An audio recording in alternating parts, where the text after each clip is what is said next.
Hello, everybody. My name is Beckwith, Paul Beckwith, and what I want to talk about in this video is a little bit of detective work on what happened in the past. What are the factors of climate that precipitated the Black Death bubonic plague in medieval Europe that killed 50 to 60% of the European population between about 1346, 1347, and 1353 or so. So there are definite climate connections that have just been uncovered, and these are very important because it lets us get a better feel for risk assessment today. What are the risks that modern society faces from, say, a shutdown of the AMOC, which I've argued would basically make it very difficult to grow food in large parts of the Northern Hemisphere, which is where the land masses mostly are and where we mostly grow food. So that would probably drive us into a global famine. It's well known that large volcanic eruptions can put sulfur dioxide up into the stratosphere and can cool the planet up to a degree or more for periods of 5 years or more. 3 to 5 years is typical for volcanoes, but a large eruption, a super eruption, would be 5 to 10 years even, and could cool even more than 1 degree Celsius. So I'm going to do a separate series of videos on these super eruptions, which volcanoes around the world are the largest risk of which ones are building pressure. For example, the Indonesian volcano Toba, which erupted 74,000 years ago, it caused a genetic bottleneck, basically. So the DNA tells us that there were only about 10,000 humans on the planet at that point left after those series of events with the Toba supervolcano, and so it's like a genetic bottleneck if you look back in time. So there's huge implications from these large supervolcanoes. So what they've just uncovered, so this is a new peer-reviewed study that was just published in Nature Communications, Earth and Environment. It was just published today online. It's open source. I'll provide all the links in the description. The title is Climate-Driven Changes in the Mediterranean Grain Trade Mitigated the Famine, but Introduced the Black Death to Medieval Europe. So basically, the finding is that there were a series of volcanoes which cooled the planet. And this caused a problem for the supplying food to large parts of Europe. And as a result, they had to go further east to the Black Sea, the Azoz Sea, and import grains. They'd set up trade routes and they had to import grains from there, which did mitigate the famine. It did provide food for them in Europe, but the problem is there were rats in that region that had fleas, and the fleas were carrying a bacterium called Yersinia Pestis. Why pestis? And so so when that trade route increased to supply food to Europe, that the Black Death came to Europe, and it wiped out over 5 years or so. It wiped out 50 to 60% of the population in medieval Europe. So it's 50 million people, maybe 60 million people. Okay, were killed from the Black Death. So there's definite climate connections, and you can see the propagation of the Black Death spreading as the trade routes were enlarged because of the volcano causing a disruption of crops in that region. So it's a sort of a cascading chain of events that can happen, and there's definite implications for what's going on today. So let's have a look at the data. Let's have a look at the paper and what's happening, basically, what this new paper. So very interesting paper. So basically, the first wave, the bubonic plague, the Black Death, it's also known as the second plague pandemic. The first one being in 541 to 547 Common Era. This is the second one and third one in the 1800s. So this one was the biggest. It's called the Black Death. It claimed much of Europe's human population in just a few years. When people got the plague, their skin turned black. So that's where the name came from, Black Death. Okay, it claimed much of Europe's human population in just a few years after 1347 Common Era. So it's accepted that the bacterium Yersinia Pestis, it originated from the wildlife rodent populations, the rats and gerbils in Central Asia, and it reached Europe via the Black Sea region, trade routes on ships. The reasons for the timing, the spread, and the virulence of the onset of the Black Death are still being debated, but this paper throws a lot of light onto the causation of what was causing it and why it spread as it did. So they argue there was a post-volcanic climate downturn, so it cooled the planet. It caused a across the Mediterranean famine from 1345 to 1347 Common Era. So it forced the Italian maritime republics, basically city-states, Venice, Genoa, and Pisa,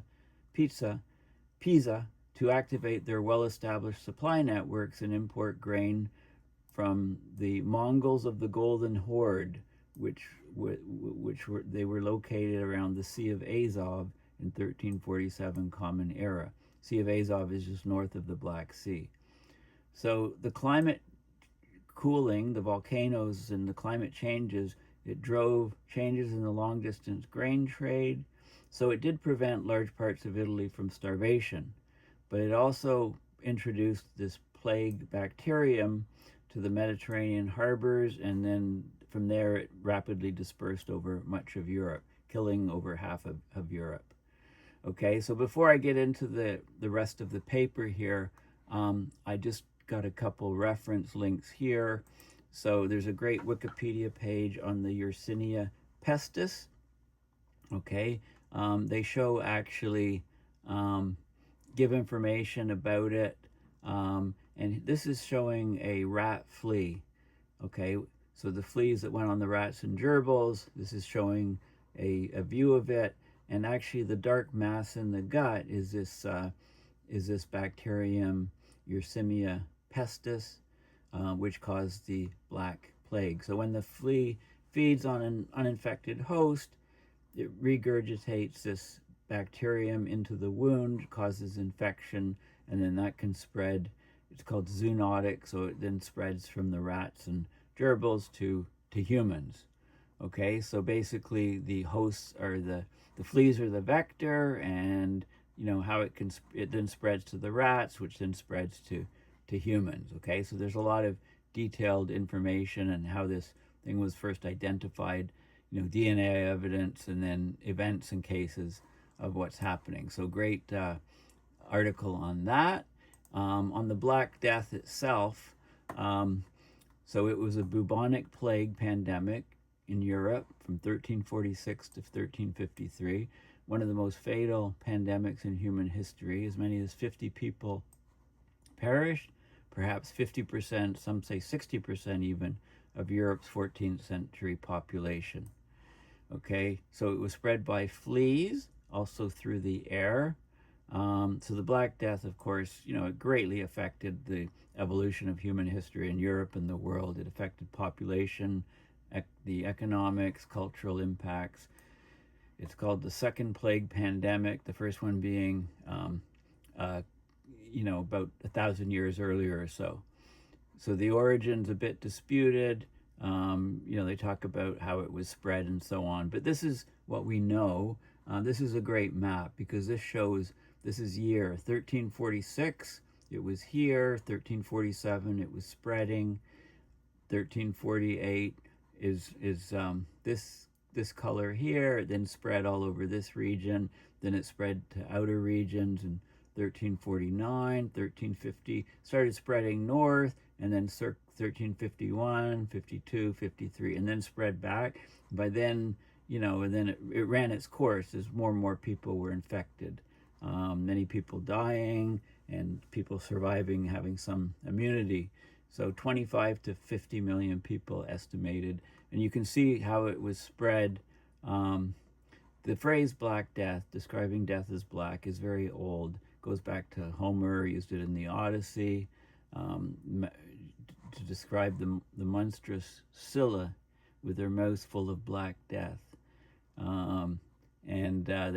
They talk about the origin of why it was called that, basically, and then previous plagues. So this is the bacterium magnified 200 times that causes the plague, and it talks about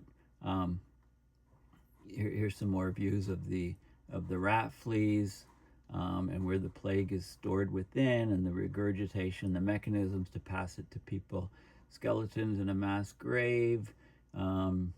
And this is, this is later on, an epidemic from the Black Plague. I mean, think of the state of medicine back then, and, we just didn't know what was causing these things, okay? So very good article on that and the spread. And I just, if you want to put it in context of global epidemics and pandemics, this is an interesting timeline showing here, this is... They talk about the Black Death here. There was a big North Americans brought pestilence and disease to First Nations people. The Columbian Exchange killed 90% of the population, 48 million people. And those are things like smallpox, cholera. Those are diseases that the white man brought to First Nations in various places. Okay, so it was mostly the diseases that killed the First Nations people in many countries. And then these are pandemics since 1800, cholera, flu pandemics, and so on, right up to, AIDS, Russian flu, the Spanish flu after World War, at the ending year of World War I, 1918 to 1920, Spanish flu, 50 to 100 million deaths. The Asian flu, Hong Kong flu, Russian flu, HIV, this is HIV, SARS, COVID, and then COVID-19 here. Okay, and then these are the largest epidemics and pandemics with at least 1 million deaths. This is the first, the plague of Justinian is the first bubonic plague, and 541 to 549 killed 25 to 60%. 15 to 100 million, widespread. HIV, AIDS is listed here, 44 million. Black Death, 25 to 50 million, which is the focus of this, this new paper. Spanish influenza, 25 to 50 million, 1918 to 20. COVID-19's here. The third plague was 1855 to and ongoing.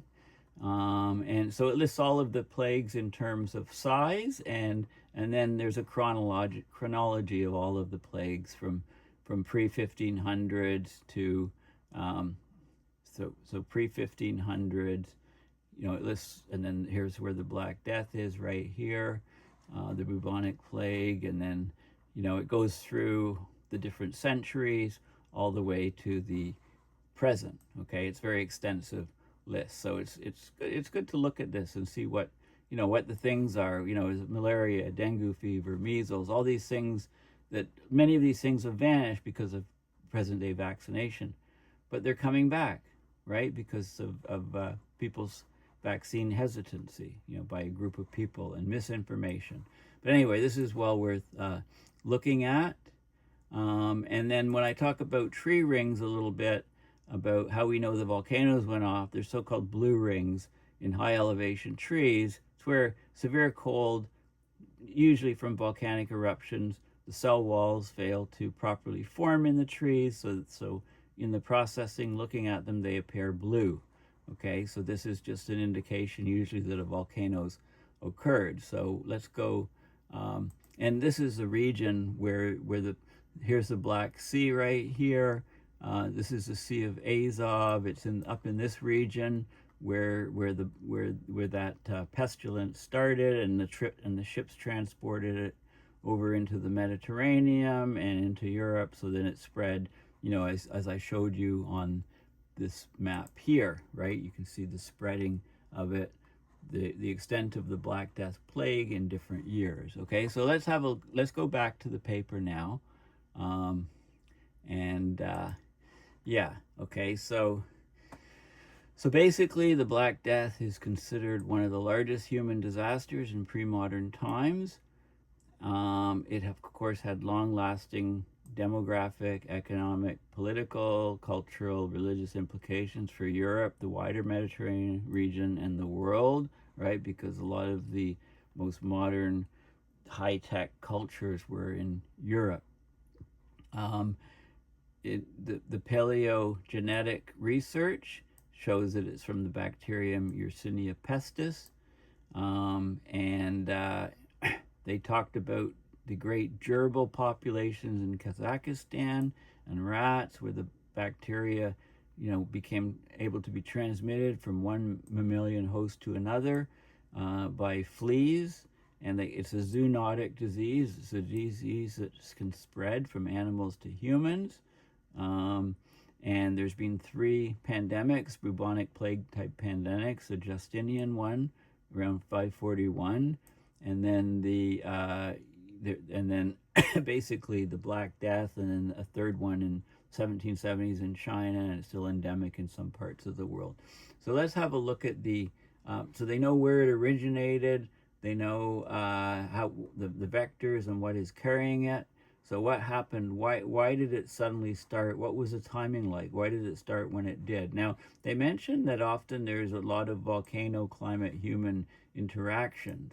So the Justinian plague, which was the earlier one, there'd been some volcanoes, and they called it the late antique little ice age, cooling period in the climate, probably from volcanic eruptions.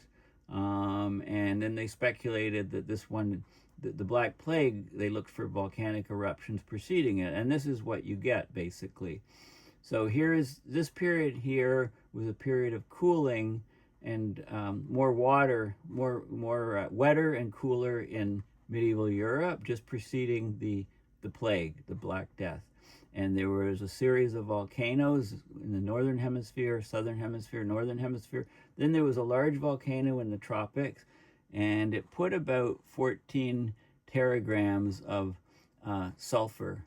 It injected it into the stratosphere. So at least 3 volcanic eruptions, 1329, 1336, 1341,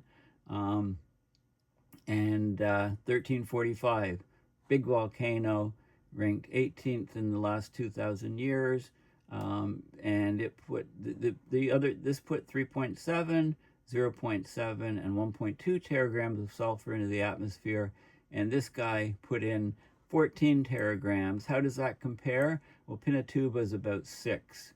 Okay, you can compare it to that. So it was a decent-sized volcano, and there was a cooling in Europe, and they didn't have enough food, so they started importing food from other places. So this is some of the things in the Mediterranean. This is the wheat price rising over time, spiking here just before the Black Death occurred in Europe. They looked at grain policy measures in the European city-states, loans, imports, infrastructure, and so on. A lot of these things went higher than they normally would after the cooling, so they had to import grain. And these are the routes that they've come up with in this paper, and it's kind of fascinating. So the large circles, the large ovals are grain export regions, and the larger the circle, the more grain supplied. So we've got the Sea of Azov, Black Sea. So these regions here provided tremendous amounts of grains that were shipped through the Black Sea, through the Mediterranean, went over to Egypt, went right up through to Italy, and also to North Africa, and the areas. This is where temperature reconstructions were done on the cooling that occurred to cause the initial shortage in this region of grains. The grape yields and wine trade regions were here. how they were affected, hydroclimate reconstructions here, and the plague transmission is the dashed line. So it spread here, and you can see the timelines over time as to how it spread. And then it spread over here to the UK and other regions. Okay, and this is another really good set of maps, because this shows 1347 Common Era, you know, where the spread and the areas where the plague started to hit and the time frames. So it would hit in these regions here, and then it spread over in the starved regions to all of these different city-states. And this was in 1348, January to May, June to December, 1348. And then, you know, these are the regions, the green regions are the regions that weren't affected so much. But all the most of the high population regions were all hit hard by the Black Death. Okay, so they followed all that, and they looked in the tree rings and so on to record. They could get year-to-year reconstructions of climate and things like that. They looked at in the ice cores in Antarctica and Greenland, you know, to get the and they could analyze sulfur and so on. Teragram is 10 to the 12th grams. Okay, so this is a multidisciplinary study looking at all different types of things, from tree rings to ice cores to the historians, to what actually happened on the ground during that time period, to how societies were affected. And these are some of the socioeconomic activities related to the plague, the first plague outbreaks at the onset of Black Death. So it gives the year. So, you know, so 1344, they had to resume trade with many places and built huge grain transport ships. They imported grain. They had so they had the stress, and they had to loan a lot of loans, and they had to import grain from a lot of different places and negotiate it. So that brought all the grains pouring in, and unfortunately there were rats that had the bacterium for Black Death within, and then it spread. And here's how it spread, and you know where there are outbreaks in certain years, and you know, outbreak here in Venice and Pisa, another outbreak here. So how it spread over time, you know, so it's very well researched. So I like how they say here that where is it here? I think, yes. So this is modern risk assessments may therefore incorporate knowledge from well-documented climate disease interactions that affected past societies. So their findings suggest that the onset of the Black Death, the largest known plague pandemic in human history that killed a large part of Europe's population in just a few years after 1347 Common Era, most likely resulted from a unique, though random, interplay of direct and indirect natural and societal parameters operating on various spatio-temporal scales, ranging from local short-term events like volcanic eruptions and military actions to short-term yet large-scale harvest failure, and then long-term developments like the pan-Mediterranean, across the Mediterranean grain supply system. The timing and spread occurred. They activated these emergency measures to import grain that caused unintended and unpredictable consequences. The long-distance maritime grain trade from the Black Sea region to Venice and other Mediterranean harbors, you know, brought in that pestilence, which then spread via the flea vectors, and it just carried across Europe and wiped out a good chunk of the population. So, you know, it's a fascinating study because it's using climate proxy data, tree rings, ice cores. It's using the written documentary archives. They speculated and then found the volcanic eruptions that could have precipitated that grain shortage. They found the cluster of volcanoes, and they know roughly where they are latitudinal wise, but you know, they have tephra layers, volcanic layers deposited, so they know the volcanoes occurred. They know there are cold and wet conditions just preceding the Black Plague across much of southern Europe. And so the city-states, the Italian maritime republics of Venice, Genoa, and Pisa had to change their supply networks, import grain from the Mongols of the Golden Horde around the Sea of Azov in 1347. Right, that was great initially.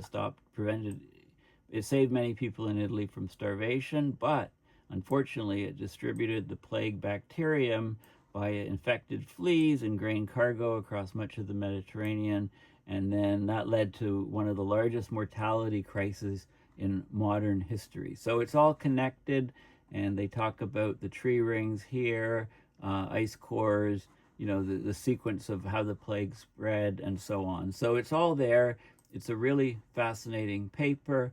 And, when you think of the AMOC failing, causing a global famine, this type of study of what happened in medieval Europe and how climate change contributed to the different changes, and things cascaded, went from worse to worse to worse, and then that resulted in the death of 50, 60 million people in Europe back in that time frame. So climate change connections are very, very crucial and important, and this type of study is very useful for risk assessment, getting risk assessment information. So anyway, please consider going to my website, paulbeckwith.net, and donating to PayPal to support my research and videos, or you could do it on Patreon. I have an account. And also, please share this video and promote it and post it far and wide on social media. You can find me on just about any and all of the social media platforms. Okay, well, thank you for listening, and bye for now.